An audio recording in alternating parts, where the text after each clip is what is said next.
नमस्कार दोस्तों, क्या हमारा देश तानाशाही की ओर गिरता जा रहा है? एक महीने पहले ये सवाल जब मैंने आप लोगों से पूछा था, जाहिर सी बात है बहुत से लोगों को शॉकिंग लगा था।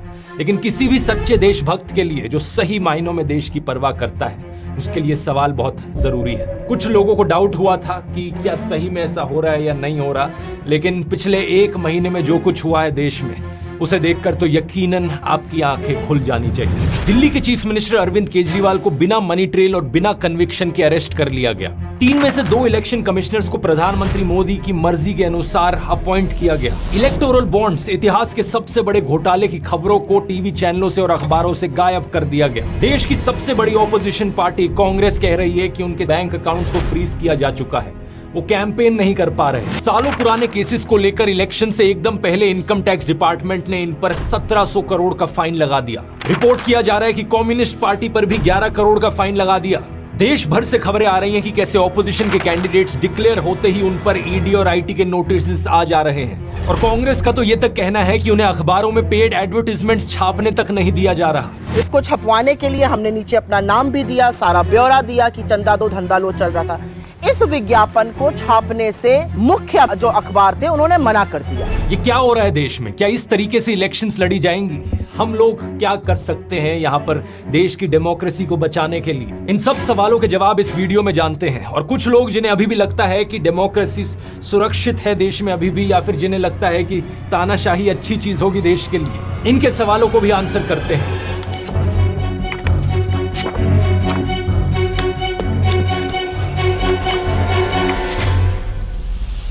वीडियो शुरू करने से पहले आप में से कई लोगों ने रिक्वेस्ट करी थी, इसलिए जो होली डिस्काउंट है ध्रुव राठी एकेडमी पर, उसे 4 दिन और एक्सटेंड किया जा रहा है। अब आप 4 अप्रैल तक इस कूपन कोड को इस्तेमाल कर सकते हैं होली 50 फ्लैट 50% ऑफ पाने के लिए, मेरे टाइम मैनेजमेंट कोर्स और मेरे चैट जीपीटी कोर्स दोनों पर। इन QR कोड्स को आप स्कैन कर सकते हैं जिस भी कोर्स में आप इंटरेस्टेड है, नहीं तो लिंक इनका नीचे डिस्क्रिप्शन में भी मिल जाएगा।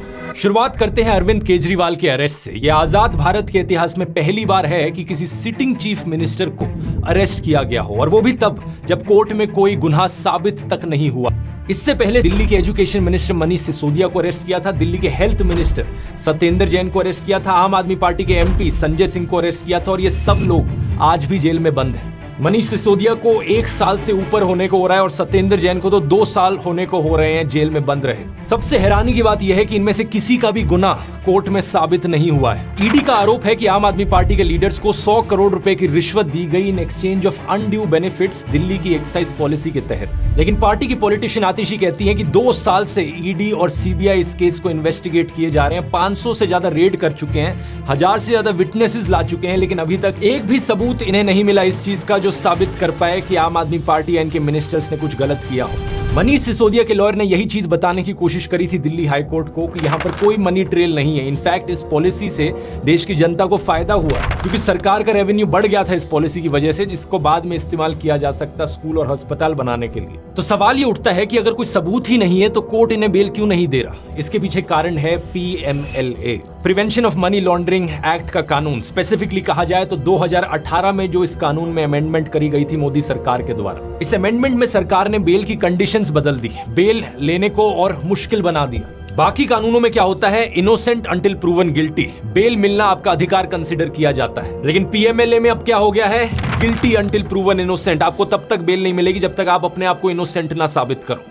इसी 2018 की अमेंडमेंट में ईडी को और ताकत भी दे दी गई थी। इन चीजों को अरविंद केजरीवाल ने खुद भी एक्सप्लेन किया था अपनी अरेस्ट से पहले। ईडी के केसेस में जमानत क्यों नहीं मिल रही लोगों को? अब ये पूरा कानून इन्होंने ईडी में पलट दिया। अब इसमें हो गया you are guilty till proved innocent. इस कानून में इन्होंने ये लिखा है कि आपके ऊपर आरोप लगेगा, आपके ऊपर FIR होगी, झूठा सच्चा जो मर्जी आरोप लगा दें, आपको गिरफ्तार कर लिया जाएगा और आपको बेल तब तक नहीं मिलेगी जब तक आपका मुकदमा पूरा नहीं हो जाता और आप इनोसेंट प्रूव नहीं हो जाते। लेकिन बात सिर्फ इतनी सिंपल नहीं है दोस्तों। अरविंद केजरीवाल के इस अरेस्ट के पीछे एक इलेक्टोरल बॉन्ड घोटाले का भी कनेक्शन है। कोर्ट में जो हियरिंग हुई उसके अनुसार अरविंद केजरीवाल को 4 लोगों की स्टेटमेंट्स के बल पर अरेस्ट किया ईडी ने। उनमें से एक इंसान है शरद चंद्र रेड्डी, जो कि ऑरबिंदो फार्मा कंपनी के हेड हैं। 9 नवंबर 2022 की बात है कि ईडी ने रेड्डी को बुलाया था पूछताछ के लिए इस एलिजिड लिकर स्कैम के केस में। उन्होंने जो स्टेटमेंट दी उस दिन वो केजरीवाल के फेवर में थी, लेकिन अगले ही दिन 10 नवंबर 2022 को ईडी इन्हें अरेस्ट कर लेती है। इनके अरेस्ट होने के सिर्फ 5 दिन बाद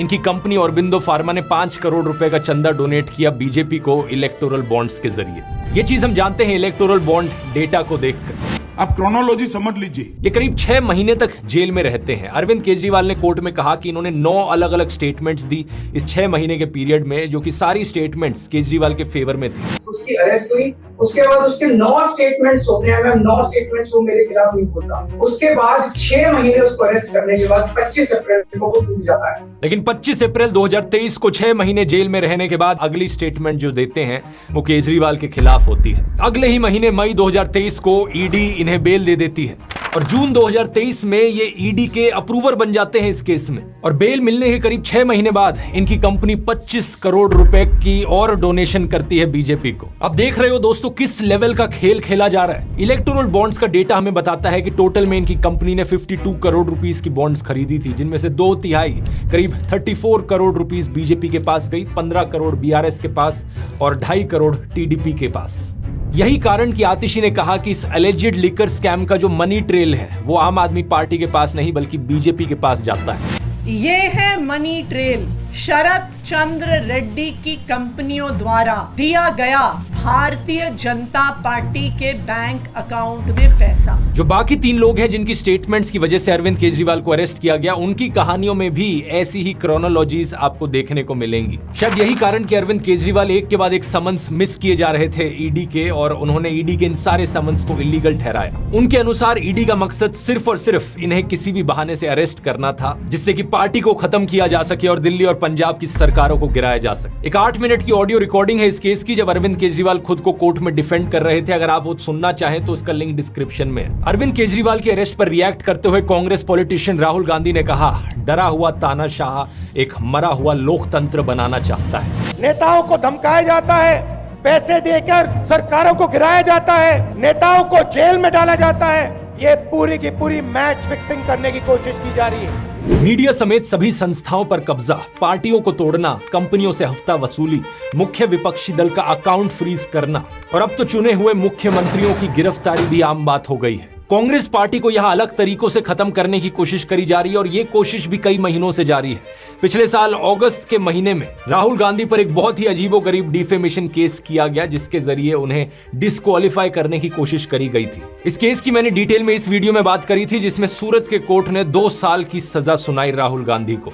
वो तो सुप्रीम कोर्ट ने इसे होने से रोक दिया, नहीं तो आज के दिन देश की 2 सबसे बड़ी ऑपोजिशन पार्टीज के टॉप लीडर्स जेल में होते हैं। लेकिन अब क्या किया जा रहा है? कांग्रेस का दावा है कि उनके बैंक अकाउंट्स को फ्रीज कर दिया गया है। इसके पीछे क्या कारण दिया जा रहा है? इनकम टैक्स डिपार्टमेंट का कहना है कि कांग्रेस ने अपने रिटर्न्स फाइल नहीं किए थे डेडलाइन के टाइम पर। इसके अलावा एक 31 साल पुराना केस कांग्रेस का खोला जा रहा है। 1993-1994 का इनकम टैक्स डिपार्टमेंट का कहना है कि वहां पर कुछ हुआ था उस समय पर, अब हम उसका पीनल चार्जेस मांगते हैं। और 29 मार्च को आईटी डिपार्टमेंट ने 1700 करोड़ का नोटिस दिया कांग्रेस पार्टी को। और सेम दिन रिपोर्ट में आया कि कम्युनिस्ट पार्टी पर भी 11 करोड़ रुपए की पेनल्टी लगा दी आईटी डिपार्टमेंट ने। किस कारण से? क्योंकि उन्होंने पुराना पैन कार्ड यूज किया था।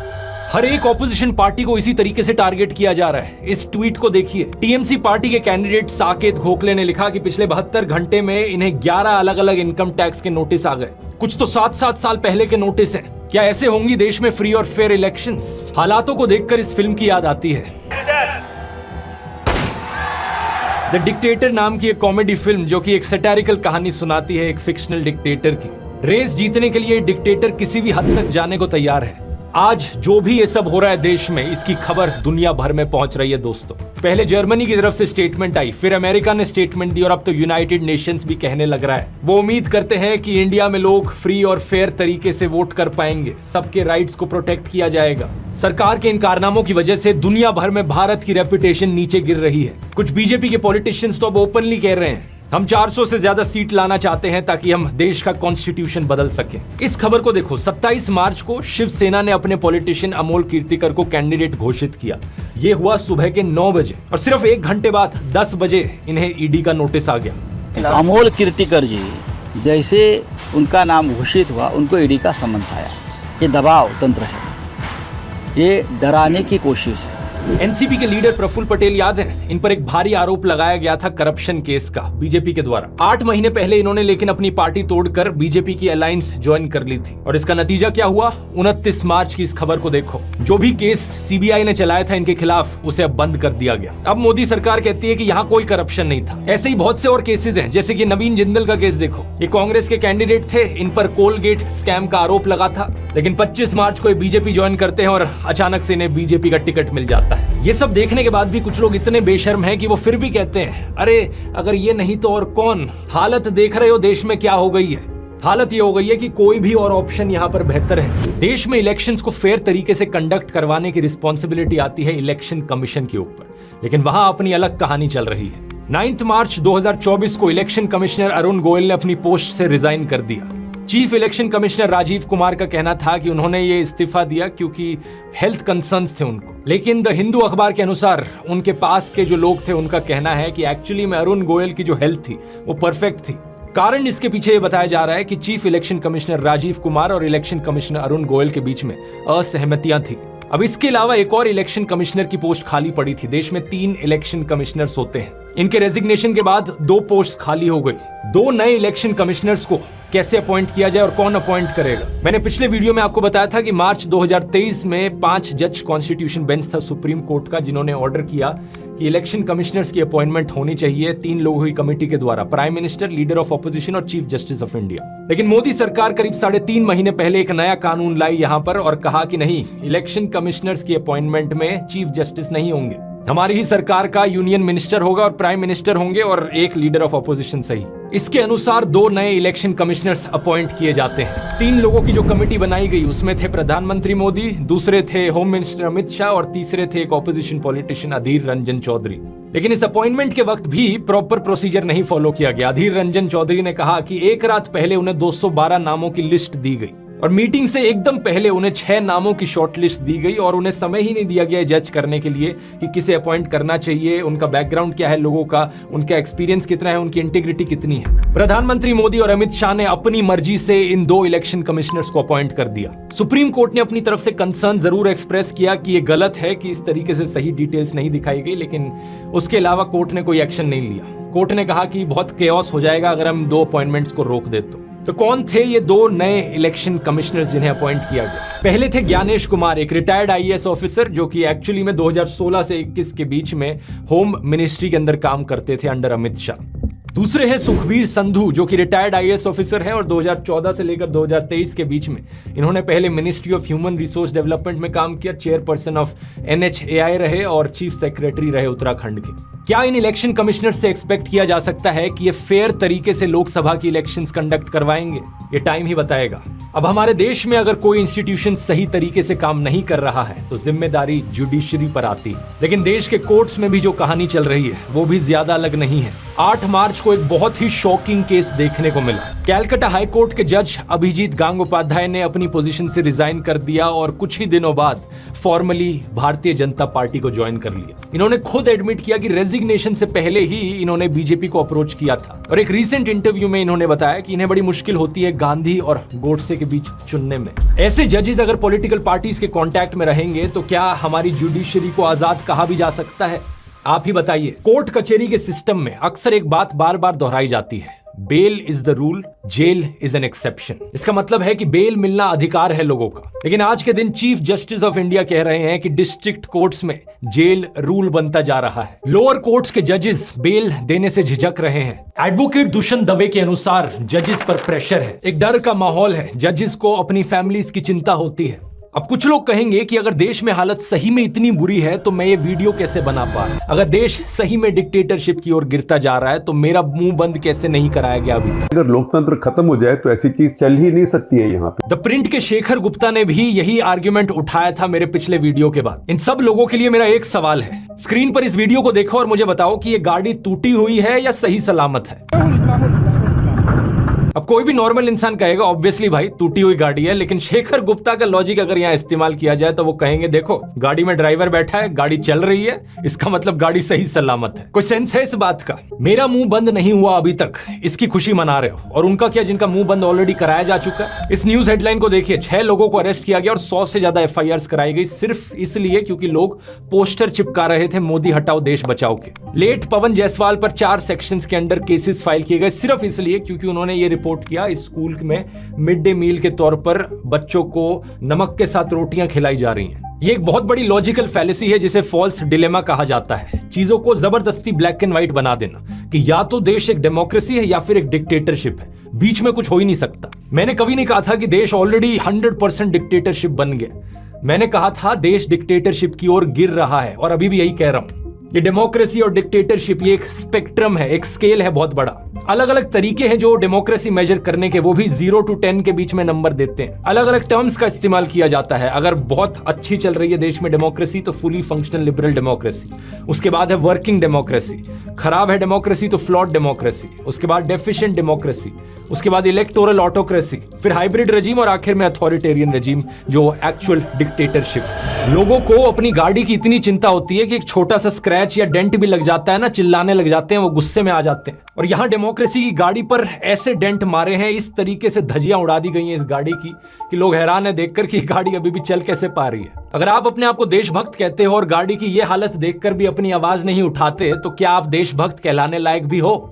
इसी महीने डेमोक्रेसी रिपोर्ट 2024 रिलीज हुई स्वीडन के वी डेम इंस्टीट्यूट के द्वारा, और इसने इंडिया को पता है कौन सी कैटेगरी में डाला है? इलेक्टोरल ऑटोक्रेसी की कैटेगरी में डाला है। फुल डिक्टेटरशिप से 2 कदम दूर। इसका मतलब है कि देश में मल्टी पार्टी इलेक्शंस तो हो रही हैं, लेकिन एक फेयर लेवल प्लेइंग फील्ड नहीं मिल पा रही है। लोगों की आजादी खत्म करी जा रही है। इस रिपोर्ट में लिखा है कि मोदी सरकार ने सेडिशन, डिफेमेशन और काउंटर टेररिज्म जैसे कानूनों का इस्तेमाल किया है अपने खिलाफ उठ रही आवाजों को दबाने के लिए, और जल्द ही इस लिस्ट में एक और कानून भी ऐड हो सकता है। ब्रॉडकास्टिंग सर्विसेज रेगुलेशन बिल 2023 के अंदर नए IT रूल्स लाने की कोशिश करी जा रही है। इसके अनुसार ब्रॉडकास्टिंग की एक बहुत ब्रॉड डेफिनेशन बनाई गई है। जिन जिन लोगों का YouTube चैनल है, Facebook अकाउंट है, Instagram हैंडल है या WhatsApp चैनल भी है, वो सब ब्रॉडकास्टर्स की कैटेगरी में आएंगे। हर ब्रॉडकास्टर को सरकार के सामने जाकर रजिस्टर करना पड़ेगा और सरकार की एक सेंट्रल इवैल्यूएशन कमेटी होगी जिसको बहुत ज्यादा पावर्स दी गई हैं। ब्रॉडकास्टर सिर्फ वही वीडियोस या मैसेजेस भेज सकते हैं लोगों को जो इस कमेटी के द्वारा अप्रूव किए गए हों, except for specific programs exempted by the government. इस कानून के तहत सरकार के पास यह भी पावर होगी कि बिना प्रायर नोटिस के वो यूट्यूबर्स की इक्विपमेंट को जाकर सीज कर ले। तो एक बात तो पक्की है कि सोशल मीडिया पर भी लोगों की आवाज बंद करने की पूरी तरीके से कोशिश करी जा रही है। और जब मेरी आवाज फाइनली पूरी तरीके से बंद हो जाएगी तब क्या जवाब दोगे? तब क्या आर्ग्यूमेंट बचेगा? अरे कोई बोलने वाला ही नहीं बचा, इसका मतलब डेमोक्रेसी अच्छी चल रही है देश में। और इस गलत फहमी में मत रहना कि भाई मैं तो सरकार का सपोर्टर हूं, मोदी सपोर्टर हूं, मेरा कुछ नहीं जा रहा। अगर देश डिक्टेटरशिप बन भी जाए तो भी मेरे लिए तो सब अच्छा चलता रहेगा। सोनम वांगचुक भी एक बार सरकार को सपोर्ट करते थे जब आर्टिकल 370 हटाया गया था। मेरे ख्याल से ये लद्दाख के लिए बहुत ही खुशी की बात है, उसकी हक थी वो उससे वापस मिला है। लेकिन जब उनके एरिया में कोई प्रॉब्लम आई और उन्होंने अपनी आवाज उठाने की कोशिश करी, 21 दिन तक अनशन पर बैठने के बावजूद भी सरकार का मुंह नहीं खुला। डिक्टेटरशिप में एक डिक्टेटर सिर्फ अपने अहंकार, अपनी पावर, अपने पैसे से मतलब रखता है, उसे जनता की कोई फिक्र नहीं होती। बहुत से किसान भी सरकार के समर्थक थे, लेकिन जब उन्हें पता चला कि उन्हें अपनी मांगे रखने का अधिकार भी नहीं दिया जाएगा, सारा मीडिया उन्हें देशद्रोही करके बदनाम करेगा, तब उन्हें एहसास हुआ कि डिक्टेटरशिप का क्या मतलब हो सकता है। आप एक स्टूडेंट हो, पेपर लीक होता है, चुप बैठे रहो। बढ़ती महंगाई के खिलाफ आपको आवाज उठानी है, आवाज दबा दी जाएगी। अपनी डेली लाइफ में किसी भी तरीके का नाइंसाफ अगर आप सह रहे हो, आपके पास कोई ऑप्शन नहीं बचेगा अपना मुंह बंद करके चुप बैठे रहने के अलावा। बेरोजगारी और महंगाई जैसे मुद्दों पर तो ये चीज हम ऑलरेडी होते हुए देख सकते हैं। अगस्त 2023 में minister of state Jitendra Singh ने पार्लियामेंट को बताया कि 9,60,000 से ज्यादा सेंट्रल गवर्नमेंट जॉब्स वेकेंट पड़ी हैं। प्राइवेट जॉब्स की बात करी जाए तो हायरिंग प्लेटफॉर्म इंडीड ने फरवरी के इस साल में बताया कि दिसंबर 2021 से फ्रेशर जॉब पोस्टिंग्स डिक्लाइन होती जा रही हैं। मार्च 2024 की ये रिपोर्ट फ्रंटलाइन की है, IT सेक्टर में भी हायरिंग डिक्लाइन देखने को मिल रहा है। जॉब्स की सिचुएशन इतनी खराब है कि हरियाणा सरकार को 10,000 से ज्यादा कॉन्ट्रैक्चुअल लेबर की नौकरियां एडवर्टाइज करनी पड़ी इजराइल में। एक ऐसा देश जो वॉर जोन बना बैठा है, हरियाणा के यूथ को वहां भेजा जा रहा है सरकार के द्वारा। ये हालत है देश में जॉब्स की। और महंगाई की तो क्या ही बात करनी, पेट्रोल का दाम 90 रुपए से लेकर 110 रुपए तक पहुंच चुका है। जनवरी 2024 की रिपोर्ट बताती है कि यूनाइटेड नेशंस का जो फूड प्राइस इंडेक्स है वो ग्लोबल फूड इन्फ्लेशन को -10.1% पर डालता है। यानी दुनिया भर में खाने के प्राइसेस कम हो रहे हैं, लेकिन इंडिया में फूड प्राइस इंडेक्स इन्फ्लेशन क्या है दिसंबर 2023 की 9.5% पर। सरकार खुद 80 करोड़ से ज्यादा लोगों को फ्री खाना बांटती है। बताओ क्या जरूरत पड़ी 80 करोड़ लोगों को फ्री खाना देने की? ये तभी हो सकता है जब इन लोगों के पास खाना खाने तक के पैसे नहीं है। अब ये सब सुनने के बाद अभी भी कुछ लोग कहेंगे कि भाई तू सिर्फ मोदी सरकार के बारे में क्यों बोल रहा है? But what about Indira Gandhi dictatorship? वो भी तो डिक्टेटर थी, उनके डिक्टेटर वाली चीजों के बारे में क्यों नहीं बात करता? ये फिर से एक फालतू का आर्ग्यूमेंट है। इसे एक रेड हेरिंग फैलेसी कहा जाता है। क्या मैं जिंदा था उस वक्त जिस समय इंदिरा गांधी ने इमरजेंसी लगाई? नहीं।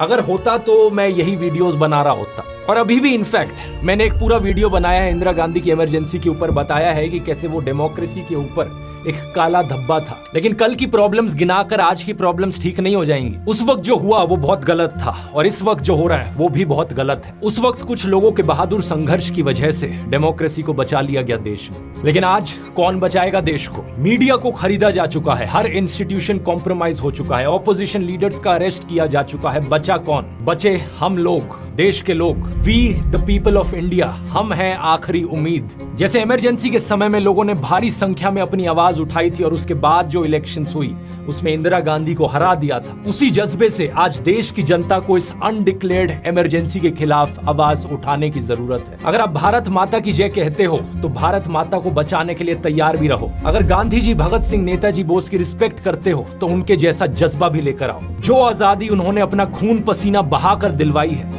उस आजादी की रक्षा करना, इंडियन डेमोक्रेसी को बचाना हमारा धर्म है। इस वीडियो को देखने वाला हर एक इंसान अब से अपने आप को लोकतंत्र का रक्षक समझे। ये जिम्मेदारी अब हम सबकी है। स्टेप 1, अपनी आवाज उठाइए। एक एक आवाज से फर्क पड़ता है। अगर आप अपनी आवाज नहीं उठा सकते तो इस वीडियो को 100 लोगों को फॉरवर्ड कीजिए। व्हाट्सएप ग्रुप्स पर, इंडिविजुअली, फेसबुक पर, ट्विटर पर, इंस्टाग्राम पर। हमारा मिशन है इस खबर को देश के कोने कोने तक पहुंचाना, देश के हर एक वोटर तक पहुंचाना। स्टेप 2, वोट करना मत भूलिए। इस बार कोई एक्सक्यूज नहीं चलेगा क्योंकि एक एक वोट से फर्क पड़ता है। चेक कीजिए आपकी कॉन्स्टिट्यूएंसी में कब है वोटिंग। अगर आप देश के बाहर होंगे तो आ जाइए वोट करने, क्योंकि इस बार सब कुछ दांव पर है। इस लिंक पर जाइए, ये लिंक डिस्क्रिप्शन में भी मिल जाएगा, चेक करने के लिए कि आप वोटिंग के लिए ऑलरेडी रजिस्टर्ड है या नहीं। अगर आपका नाम इस लिस्ट में नहीं आता इसका मतलब आप वोटिंग के लिए रजिस्टर्ड नहीं है। वोटर रजिस्ट्रेशन कंप्लीट करने के लिए इस लिंक पर जाइए, ये भी नीचे डिस्क्रिप्शन में मिल जाएगा। स्टेप 3, अपने आसपास लोगों तक बात पहुंचाइए। क्या आप जानते हैं देश में 30 से 35% एलिजिबल वोटर्स वोट डालने ही नहीं जाते। अपने परिवार में लोगों को कन्विंस कीजिए, अपने दोस्तों को बताइए, अपने मोहल्ले में लोगों को कन्विंस कीजिए। जिस दुकानदार के पास जाकर आप रोज सब्जी खरीदते हैं, जिस धोबी से कपड़े प्रेस करवाते हैं, जो हाउस हेल्पर आपके घर में आते हैं, कितने लोगों को आप रीच आउट कर सकते हैं और देश की इस इमरजेंसी सिचुएशन की खबर उन लोगों तक पहुंचा सकते हैं और उन्हें कन्विंस कर सकते हैं वोट करने के लिए। ये मत सोचना कि मैं अकेला क्या कर सकता हूं। जैसा कृष्ण गीता में कहते हैं, फल की चिंता मत करो, जो तुम्हारा कर्म है वो कर्म करो। इस वीडियो को देखने वाला अगर हर एक इंसान बस ये ठान ले कि अगले 20 दिन तक मैं रोज 5 लोगों को जाकर इसके बारे में बताऊंगा, उसी से ही काम बन जाएगा। हम 1 करोड़ से ज्यादा लोग हैं इस YouTube चैनल से जुड़े हुए। एक इंसान को सिर्फ 100 लोगों को रीच आउट करना है और इस तरीके से हम देश के कोने कोने तक सारे 100 करोड़ एलिजिबल वोटर्स को रीच आउट कर सकते हैं। और स्टेप 4, ये सब करना है खुशी से, हंसते हुए और प्यार फैलाते हुए।